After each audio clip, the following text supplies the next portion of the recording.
Buenas noches, nos encontramos para una nueva clase de física. En este caso vamos a ver la clase 3 del sistema de partículas, y es la última clase del sistema de partículas. En esta clase vamos a encarar el estudio del momento cinético de los sistemas de partículas.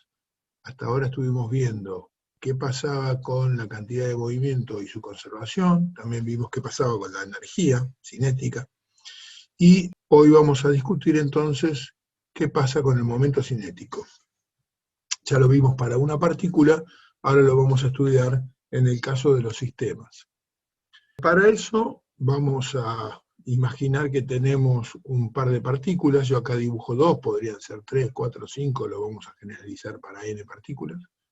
Esto lo vamos a hacer durante toda esta clase, pero vamos a trabajar con dos para que no se nos complique demasiado el dibujo. Supongamos que tenemos dos partículas de masa m1 y m2, cada una con una velocidad, y cada una se encuentra en una determinada posición respecto de un origen de coordenadas. Esta es la posición, el vector posición de la partícula 2 respecto del origen, y de la partícula 1 respecto del origen.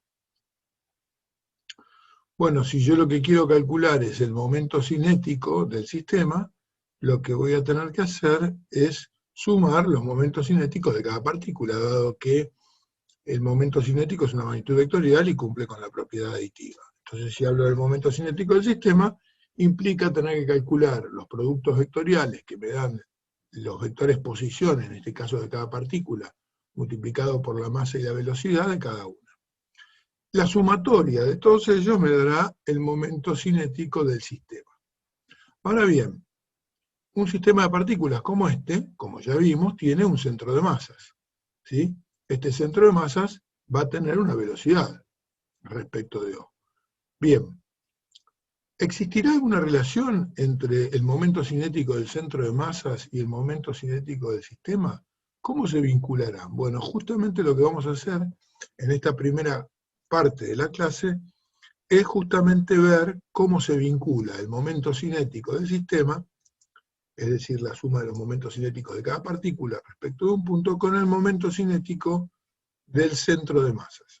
Entonces, otra vez tenemos acá el mismo dibujo que teníamos antes, cada partícula con una determinada velocidad, cada una tiene su vector posición respecto del punto. El centro de masa tiene su vector posición, que llamamos R de centro de masa respecto de O, y tiene su correspondiente velocidad respecto de O, que llamamos velocidad del centro de masas. A su vez, como queremos vincular el momento cinético del centro de masas con el del sistema, vamos a prestarle atención a estos vectores posición, que son el vector posición de la partícula 2 respecto del centro de masa, y el vector posición de la partícula 1 respecto del centro de masa. Como ya vimos en movimientos relativos, estos vectores posición van a estar vinculados, dado que, por ejemplo, el vector posición de la partícula 1 respecto de O es igual, en este caso, al vector posición del centro de masa respecto de O, más el vector posición de la partícula 1 respecto al centro de masa. Claramente es algo que hemos estudiado y que lo vamos a tener presente y muy en cuenta en esta deducción que vamos a hacer. Entonces, para calcular el momento cinético del sistema, vamos a hacer la sumatoria de los momentos cinéticos de cada una de las partículas respecto del punto O, que es lo que tenemos escrito acá. Bien, en nuestro ejemplo, como tomamos dos partículas, es el producto vectorial de R1 respecto de O por M1B más R2 respecto del punto O por M2B2 respecto de O. Y como decíamos entonces, habiendo marcado estos vectores, el vector posición de la partícula 1 respecto de O es la suma del vector posición del centro de masa más el vector posición de la partícula 1 respecto del centro de masas. Y lo mismo para la partícula 2. El vector posición de la partícula 2 respecto de O es igual a la suma del vector posición del centro de masa respecto de O más el vector posición de la partícula 2 respecto del centro de masa. Si yo derivo estos vectores posición, voy a obtener, como ya sabemos, las velocidades. En este caso voy a tener en cuenta que la velocidad de la partícula 1 respecto de O entonces sería igual a la velocidad del centro de masa respecto de O, que es esta velocidad que tenemos marcado, más la velocidad que tenga la partícula 1 respecto del centro de masa. Ojo, no esta velocidad, sino la que tiene la partícula respecto al centro de masa, que acá no estaría dibujada. Y lo mismo pasaría para la partícula 2, ¿no? El vector velocidad de la partícula 2 respecto de O va a ser el vector velocidad del centro de masa respecto de O, más el vector velocidad de la partícula 2 respecto del centro de masa. Si nosotros reemplazamos en la primera ecuación, para poder justamente vincular con el centro de masas, donde decía el vector posición de la partícula 1 respecto de O, lo reemplazamos por la suma que acabamos de ver. Y lo mismo con la velocidad de la partícula 1 respecto de O va a ser igual a la velocidad del centro de masa respecto de O más la velocidad de la partícula 1 respecto al centro de masa. Y lo mismo hacemos para la partícula 2, hacemos ese reemplazo. Vemos que se nos está agrandando el asunto. Bueno, lo que vamos a hacer ahora es aplicar propiedad distributiva. Es decir, voy a hacer el vector posición del centro de masa respecto de O, multiplicado por, vectorialmente, la masa 1 y por la velocidad del centro de masa respecto de O. Luego voy a hacer el mismo vector posición por la masa 1 y por la velocidad 1 respecto al centro de masa, que es lo que tenemos acá. Luego voy a tomar el vector posición de la partícula 1 respecto del centro de masa y voy a hacer la distributiva por M1 y por la velocidad del centro de masa respecto de O. Lo escribimos acá. Y por último, hacemos el vector posición de la partícula 1 respecto al centro de masa por M1 y por la velocidad 1 respecto al centro de masa. Eso lo tenemos escrito en este término. Luego vamos a hacer lo mismo con el segundo producto vectorial que teníamos acá. Y hacemos lo mismo, R del centro de masa respecto de O por M2 y por la velocidad del centro de masa respecto de O. Luego el mismo vector posición del centro de masa respecto de O por M2 y por la velocidad 2 respecto al centro de masa. Es lo que tenemos escrito acá. Seguimos con el vector posición 2 respecto al centro de masa, multiplicado por M2 y por la velocidad del centro de masa. Y lo mismo para la velocidad 2 respecto al centro de masa, y lo escribimos acá. Bueno, esta sumatoria son 8 términos, ¿no? Habría que analizar qué pasa con ellos. Lo vamos a analizar de una manera que nos va a simplificar mucho la situación. Primero vamos a analizar la suma de estos dos términos, a ver cuánto nos da, la suma de estos dos, a ver cuánto nos da, la suma de estos dos y la suma de estos dos. Empecemos por la primera. Entonces, en la primera estamos sumando el vector posición del centro de masa respecto de O por M1 y por la velocidad del centro de masa respecto de O. Y a eso le estamos sumando este otro que teníamos acá abajo, el vector posición del centro de masa respecto de O por M2 y por la velocidad del centro de masa respecto de O. Bueno, acá, fíjense, si prestan atención, podemos sacar factor común, porque el R del centro de masa respecto de O están los dos términos. Lo podemos poner acá adelante. Respetamos el producto vectorial, y la velocidad del centro de masa respecto de O también están los dos términos, así que nos van a quedar la suma de las masas por esa velocidad. La suma de las masas sería la masa total del sistema por la velocidad del centro de masa respecto de O, como ya vimos en las clases anteriores del sistema de partículas. Esto no sería otra cosa que la cantidad de movimiento del centro de masa respecto de O. Entonces me queda el producto de la posición del centro de masa por la cantidad de movimiento del centro de masa. Bueno, eso no es otra cosa que el momento cinético del centro de masa respecto de O. O sea que esta primera suma es eso, es el momento cinético del centro de masa respecto del origen de coordenadas. Ya sabemos lo que es esta primera suma que analizamos. Ahora vamos a analizar la segunda suma. Esto lo escribimos a continuación. R del centro de masa respecto de O por M1 y por la velocidad 1 respecto del centro de masa, más R del centro de masa respecto de O, más la masa 2 por la velocidad 2 respecto del centro de masa. Bueno, acá lo que podemos sacar como factor común es R del centro de masa respecto de O. Me queda ese factor, ese vector posición, multiplicado vectorialmente por la suma de esta cantidad de movimiento, que sería M1 por la velocidad 1 respecto al centro de masa, más M2 por la velocidad 2 respecto al centro de masa. Pero si recuerdan, la suma de la cantidad de movimiento de cada partícula respecto de un punto, me daba la cantidad de movimiento del sistema. Y la cantidad de movimiento del sistema no es otra cosa que la cantidad de movimiento del centro de masa. Quiere decir que esta suma no es otra cosa que la cantidad de movimiento del centro de masa respecto al centro de masa. Y la cantidad de movimiento del centro de masa respecto al centro de masa, obviamente, es cero, porque el centro de masa no se mueve con respecto al centro de masa. Con lo cual, esta suma, la suma número 2, es igual a 0. Analicemos la suma número 3. Lo vamos a escribir a continuación. Acá tenemos la suma número 3, que es el vector posición de la partícula 1 respecto al centro de masa, multiplicado vectorialmente por la masa 1 y por la velocidad del centro de masa respecto de O. Y esta es el vector posición de la partícula 2 respecto al centro de masa, multiplicado vectorialmente por la masa 2 y por la velocidad del centro de masa respecto de O. Bueno, ya se deben estar avivando de que tenemos la velocidad del centro de masa como factor común. Se puede ver acá. Por lo tanto, si yo lo reacomodo un poquito, fíjense, total la masa la puedo escribir como es un producto escalar, la puedo escribir en el orden que yo quiero. Bueno, escribo primero la masa 1 y acá me queda el vector posición de la masa 1 respecto al centro de masa por la velocidad del centro de masa respecto de 2. Es esto. Lo único que hice es poner la masa, que es un escalar, multiplicando primero. Eso no me afecta en nada. Y lo mismo hago con el otro término, ¿ven? ¿Y para qué hago esto? Para sacar factor común la velocidad del centro de masa respecto de O, que me queda como segundo factor del producto vectorial, por eso quedó acá atrás.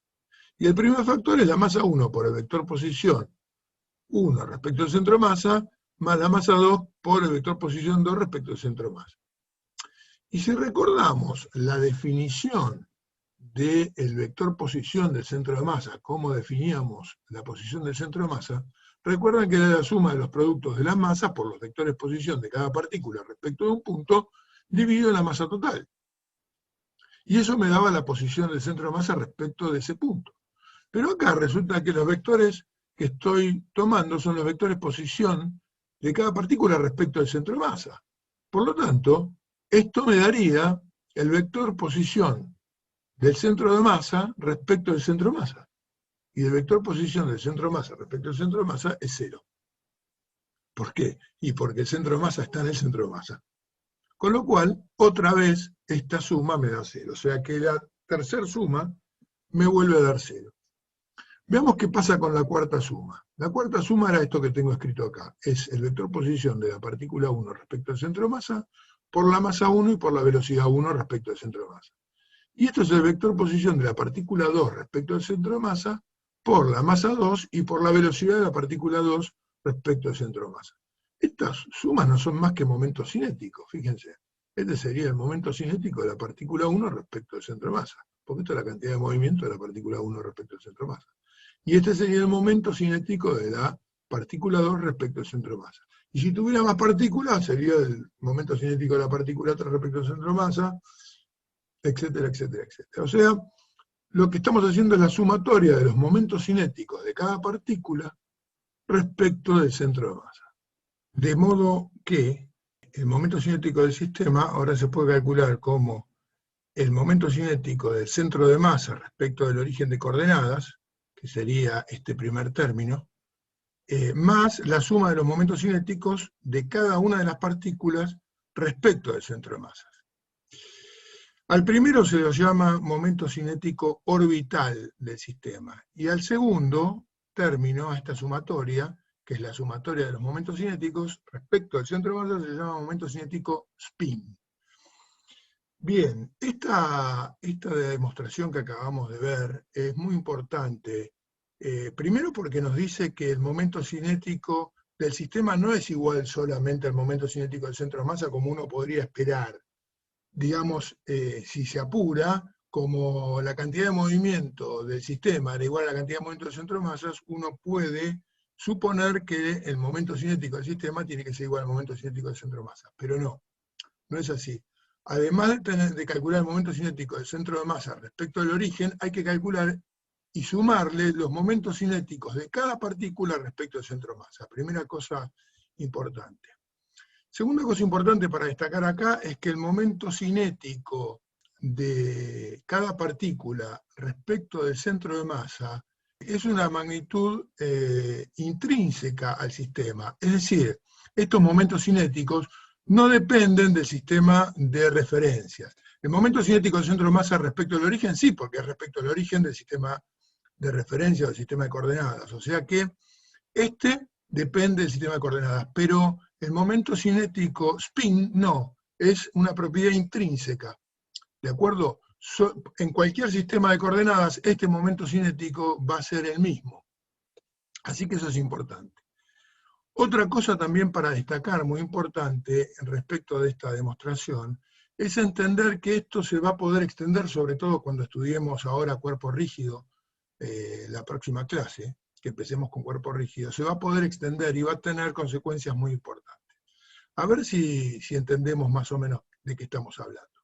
Imaginemos el sistema solar, imaginemos el planeta Tierra, primero, alrededor del Sol. Supongamos que ponemos el origen en el Sol. El planeta Tierra tiene un centro de masas, bien. El momento cinético del planeta Tierra respecto del Sol se podría calcular de esta manera. Primero calcular el momento cinético del centro de masa de la Tierra respecto del Sol. Esto sería el momento cinético orbital. Y luego calcular el momento cinético de cada partícula que conforma el planeta Tierra, que en este caso va a ser un cuerpo rígido, alrededor de su centro de masas, de un eje que pase por el centro de masas.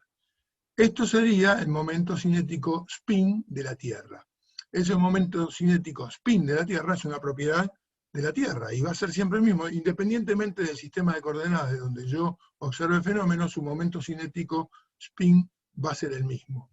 Y voy a poder estudiar el movimiento de la Tierra como un movimiento del centro de masas, en este caso alrededor del Sol, más el momento cinético spin. Es importante que esto además es válido no solamente para momentos de rotación, o sea, yo podría calcular esto mismo para cualquier otro tipo de movimiento respecto de un punto. En las rotaciones va a tener mucha utilidad, pero se puede calcular respecto de cualquier punto. Si yo tomara todo el sistema solar, por ejemplo, todo el sistema solar, y midiera el momento cinético de cada planeta, cada uno de ellos podría medirlo de esta manera. Cada planeta tendría un momento cinético respecto del origen de coordenadas, del centro de masa respecto al origen de coordenadas, esto es respecto del Sol, pero además cada planeta tendría su propio momento cinético spin. Esto, si lo relacionan con química, se acuerdan que en química deben haber hablado del spin de los electrones. Bueno, en realidad cuánticamente tiene unas diferencias, pero conceptualmente podemos hacer algún tipo de paralelo, digamos, porque acuérdense que cuando se comenzó a descifrar cómo era un átomo, se imaginaba un átomo similar a un sistema planetario. Hoy en día sabemos que hay diferencias importantes y ya tenemos que entrar en la mecánica cuántica, pero en los átomos también se va a hablar, por ejemplo, de un spin. Vamos a ver ahora lo que llamamos segunda ecuación universal de los sistemas de partículas. ¿Ya se acuerdan cuál era la primera ecuación universal? La habíamos visto, la de la suma de las fuerzas, igual a la derivada de la cantidad de movimiento del centro de masa respecto al tiempo, o la masa por la aceleración del centro de masa, ¿se acuerdan? Bueno, pero acá va a haber una segunda ecuación universal que tiene que ver justamente con el momento cinético y con qué cosa hace cambiar al momento cinético. Entonces supongamos que tenemos esas partículas como teníamos antes, cada una tiene una velocidad, estaba siguiendo una trayectoria, y tienen, como ya sabemos, sus correspondientes vectores posicionales. Pero ahora vamos a considerar la interacción entre estas partículas. Estas interacciones, igual que hicimos en la primera clase, podrían ser porque se chocan, podrían ser porque son imanes, pero nosotros vamos a considerar exclusivamente, en un instante, que está actuando la interacción gravitatoria. Es decir, las partículas tienen la suficiente masa como para estarse atrayendo, como si fueran dos planetas. ¿Sí? Nuestras partículas son como si fueran dos planetas, que se atraen en un instante. Cada uno tiene su vector posición, y vamos a tener que esas fuerzas, que como ya sabemos, si el sistema son las dos partículas, son interiores, que llamamos F2.1 y F1.2, son iguales y contrarias. Ya lo conocemos esto. Supongamos que además sobre las partículas actúan fuerzas exteriores. A la fuerza exterior que actúa sobre la partícula 1 la llamé F1, y a la que actúa sobre la partícula 2 la llamé F2. O sea que en total, en el sistema hay 4 fuerzas en este instante. 2 interiores y 2 externas o exteriores. Queremos ver qué provoca esto, y ya lo habíamos visto para una partícula. ¿Se acuerdan que para relacionarlo con la fuerza lo que habíamos hecho era derivar el momento cinético respecto del tiempo? Bueno, ahora vamos a hacer lo mismo. El momento cinético del sistema, como vimos recién, es la suma de los momentos cinéticos. Acá tenemos el momento cinético de la partícula 1 respecto de O, y el momento cinético de la partícula 2 respecto de O. Si yo derivo respecto del tiempo, como estamos haciendo acá, me queda que esta es la derivada de la sumatoria de los momentos cinéticos de cada partícula. En nuestro caso, es la derivada de esta suma. Y esto no es otra cosa que la derivada de 2 productos. Este sería uno, este sería otro. Para derivar, entonces hago la derivada del primero en un producto por el segundo sin derivar, es esto que está escrito acá, más el primero, que sería el vector posición, por la derivada del segundo, que sería la derivada de la cantidad de movimiento de la partícula 1 respecto a 2, que es esto que tenemos escrito acá. Mientras que la derivada de este segundo término sería la derivada del primero, otra vez, que es la derivada del vector posición respecto del tiempo, por la cantidad de movimiento, más el primero por la derivada del segundo. O sea, el vector posición 2 respecto de O, por la derivada del segundo, que es la derivada de la cantidad de movimiento. La masa es constante, por lo tanto, la derivada de la velocidad 2 respecto al tiempo. Como esta era la derivada de la velocidad 1 respecto al tiempo. Bueno, estos dos términos que están acá son cero. ¿Por qué son cero?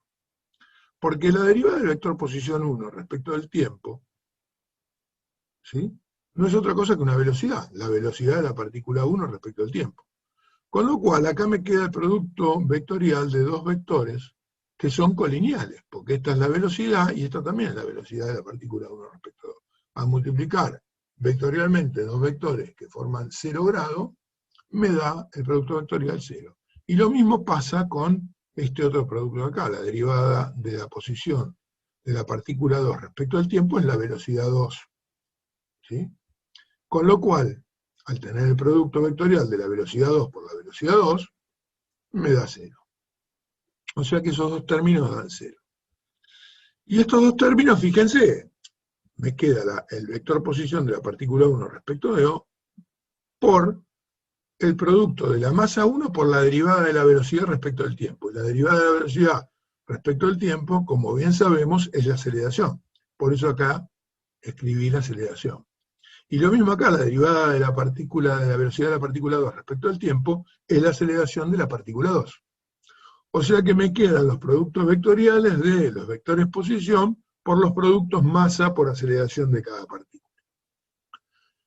Pero nosotros conocemos el segundo principio de Newton, y sabemos que la masa por la aceleración de una partícula es igual a la sumatoria de las fuerzas que actúan sobre esa partícula. O sea que la derivada del momento cinético del sistema respecto al tiempo va a ser el vector posición de la partícula 1 por la suma de las fuerzas que aparecen sobre la partícula 1, más el vector posición de la partícula 2 por la suma de las fuerzas que aparecen sobre la partícula 2. Y en nuestro ejemplo, en nuestra deducción, dijimos que había 4 fuerzas. 2 actuando sobre la partícula 1, F2,1 y F1, y 2 actuando sobre la partícula 2, F1,2 y F2. Si distribuyo y hago el producto vectorial de R1 por F1 más R1 por F2,1 más R2 por F2 más R2 por F1,2, me quedan estos 4 términos que tenemos acá. Esto es un momento de una fuerza exterior, es el momento de la fuerza exterior 1 respecto que actúa sobre la partícula 1, respecto del punto O, del origen de coordenadas. Este es el momento de una fuerza interior, porque es el momento de la fuerza 2,1 respecto de O. Este es el momento de otra fuerza exterior, la fuerza que actúa sobre la partícula 2 respecto de O. Y por último, este es el momento también de una fuerza interior, porque es el momento de la partícula 1,2 respecto a O. Bueno, al hacer estos productos vectoriales, vamos a analizar qué es lo que pasa. Fíjense, para analizar el producto vectorial en el caso de las fuerzas interiores. Esta es la posición de la partícula 2 respecto de O, esta es la posición de la partícula 1 respecto de O.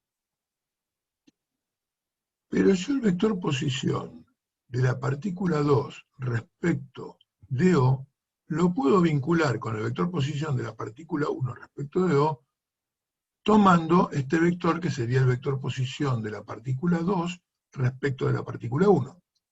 De manera que si yo a este vector le sumo a este vector, obtengo este. Es decir, el vector posición de la partícula 2 respecto del origen es igual al vector posición de la partícula 1 respecto del origen, más el vector posición de la partícula 2 relativo a la partícula 1. Entonces, voy a tomar este vector y lo voy a sustituir en este producto vectorial. Cuando hago eso, me queda esta expresión. Puedo hacer distributiva. Puedo distribuir el producto vectorial y me queda el vector posición de la partícula 1 respecto de O por la fuerza 1,2 más el vector posición de la partícula 2 respecto de la 1 por F1,2. Este producto vectorial es 0. ¿Por qué 0? Porque el vector posición de la partícula 2 respecto de la 1 es un vector que tiene la misma dirección que el vector fuerza 1,2. Sentido contrario, pero la misma dirección. Al ser producto vectorial de dos vectores que tienen la misma dirección y sentido contrario me da 0, porque el seno de 180 es 0. ¿De acuerdo? Con lo cual, resulta que el momento de la fuerza 1,2 respecto del origen de coordenadas estará dado exclusivamente por este producto vectorial. Pero fíjense, si comparamos, este producto vectorial sería el producto vectorial de vector posición 1 respecto de O por F1,2, por este vector. El vector lo puedo trasladar en el espacio, lo puedo poner acá. Y este otro producto vectorial que teníamos en la otra suma era el vector posición de la partícula 1 respecto de O por F2,1. ¿Sí? Esos productos vectoriales son el momento de la fuerza 2,1 respecto de O, y este otro es el momento de la fuerza 1,2 respecto de O, que son iguales, pero contrarios, porque el ángulo que forma R1 respecto de O es el mismo para la fuerza 1,2 que para la fuerza 2,1. La única diferencia es que la fuerza 2,1 va para arriba y la fuerza 1,2 va para abajo. Esos productos vectoriales son iguales y de sentido contrario, como tengo escrito acá. Por lo tanto, se anulan. Es decir, si volvemos para atrás, fíjense, este producto vectorial, estamos diciendo, es igual y contrario a este. Se anula. Es decir, que los momentos de la fuerza interiores respecto de O se anulan. Para dos partículas y para n partículas, va a suceder para todas. Con lo cual, al anularse, resulta que llego a la conclusión que la derivada del momento cinético del sistema, ¿sí?, respecto al tiempo, no es otra cosa que la suma de los momentos de las fuerzas exteriores o externas. O sea que los únicos momentos que hacen cambiar el momento cinético son los momentos de fuerzas exteriores aplicadas al sistema. ¿Sí? Que es esto que tenemos escrito acá. Entonces, ¿quién hace cambiar al momento cinético de un sistema de partículas? Los momentos de las fuerzas exteriores aplicadas. O sea que para que cambie tiene que haber momentos de fuerzas exteriores. Y esto se conoce con el nombre de segunda ecuación universal. Es decir, para cambiar la cantidad de movimiento de un sistema de partículas debe haber impulso de fuerzas exteriores. Las interiores no hacen cambiar la cantidad de movimiento del sistema. Y para hacer cambiar el momento cinético de un sistema de partículas debe haber aplicadas momentos de fuerzas exteriores. Es decir, tiene que haber fuerzas exteriores aplicadas que provoquen momento. Porque si no provocan momento tampoco hacen cambiar el momento cinético. Resumiendo, la primera ecuación universal me dice que para que cambie la cantidad de movimiento de un sistema, en este caso la del sistema del centro de masa, tiene que haber fuerzas exteriores que no se anulen, cuya suma no valga cero, aplicadas en el sistema. Entonces esto es la primera ecuación universal, la podía escribir así o como suma de fuerzas exteriores igual masa por aceleración centro-masa. La segunda ecuación universal se refiere al cambio del momento cinético y me dice, mirá, para que el momento cinético cambie debe haber momentos de fuerzas exteriores aplicadas, como tenemos escrito acá. Fíjense que el formato de las ecuaciones es el mismo. Nada más que cuando hablo de momento cinético, hablo de suma de momentos exteriores. Mientras que cuando hablo de cambio de cantidad de movimiento, hablo de suma de fuerzas exteriores. Y bueno, y llegamos a lo que se conoce con el nombre de ley de conservación del momento cinético, que dice lo siguiente, y es obvio por lo que acabamos de ver de la segunda ecuación universal. Para que el momento cinético de un sistema de partículas no cambie, no debe haber momento de fuerzas exteriores aplicadas. O sea que si la suma de los momentos de fuerzas exteriores es igual a cero, el momento cinético del sistema no cambia, es constante. Bien, esto explica muchas situaciones. Por ejemplo, si tomamos al sistema solar como un sistema de partículas, donde tomamos como origen de coordenadas al Sol, tenemos un montón de partículas, que serían los planetas, girando alrededor del Sol. Bueno, el momento cinético del sistema solar permanece constante. ¿Por qué? Porque no hay ningún momento de fuerza exterior aplicada. Y entonces, como el sistema solar se encuentra en el vacío, cada planeta sigue moviéndose como se estaba moviendo, manteniendo su momento cinético, ¿sí? Y el momento cinético del sistema no cambia, es constante. Hay momentos que los planetas se acercan más al Sol, bueno, ahí aumentan su velocidad, si se alejan la disminuyen. ¿Por qué? Pasa como en el hilito, ¿se acuerdan que yo enrollaba en mi dedo? Si se acerca el planeta al Sol, la velocidad tiene que aumentar porque el momento cinético tiene que seguir siendo el mismo. Y así para cada planeta. ¿Quién podría cambiar el momento cinético del sistema solar? Y bueno, una fuerza externa aplicada. Si apareciera un cuerpo, qué sé yo, un meteorito gigantesco que no perteneciera al sistema solar y chocara contra un planeta. Bueno, es posible que le aplique una fuerza suficiente para hacer cambiar el momento cinético. Pero si eso no sucede, el momento cinético del sistema solar va a permanecer constante. Con eso estaríamos terminando nuestra última clase de sistema de partículas. Acá no tenemos ejercitación, pero sí lo que les recomiendo es que entren en este link que está acá, que es un video que también elaboramos en el laboratorio de física, donde se puede ver bien la conservación del momento cinético en acción. Es un video donde hay una serie de experimentos muy interesantes para ver, así que se los recomiendo especialmente. Entren al link y véanlo. Vale la pena, les va a ayudar a entender mucho este tema. Bueno, espero que les haya servido la clase. Nos vemos en la próxima.